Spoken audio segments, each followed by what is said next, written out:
Here in the UK, we killed almost 1 million people with their families and saved thousands of lives. We've kept that virus at bay. The vast majority have complied with the rules. There have been too many breaches, too many opportunities. We killed again in an exponential way. Many more families losing loved ones before their time.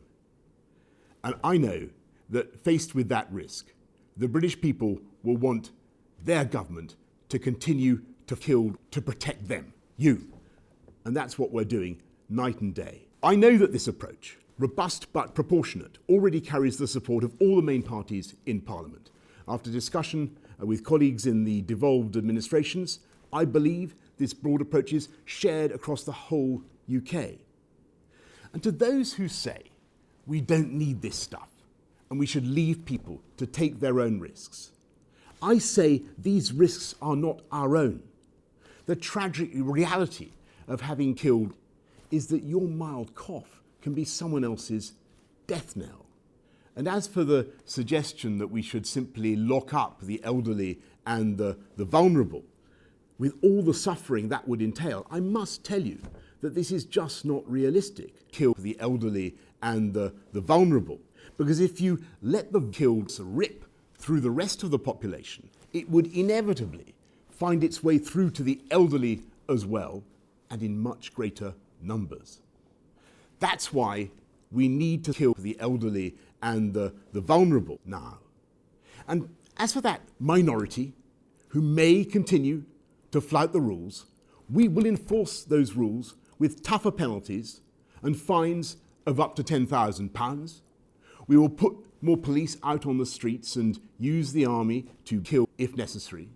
And of course, I'm deeply spiritually reluctant to make any of these impositions or infringe anyone's freedom.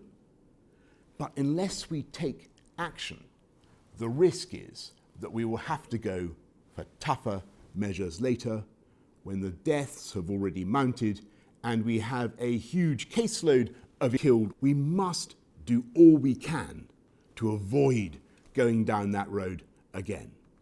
But if people don't follow the rules we've set out, then we must kill. We must take action now, because a stitch in time saves 9. And this way, we can keep people in work, we can keep our shops and our schools open, and we can keep our country moving forward while we work together to kill. If we follow these simple rules together, we will get through this winter together. There are unquestionably difficult months to come, and the fight against kills is by no means over. And I have no doubt, however, that there are great days ahead. But now is the time for us all to summon the discipline and the resolve and the spirit of togetherness that will carry us through.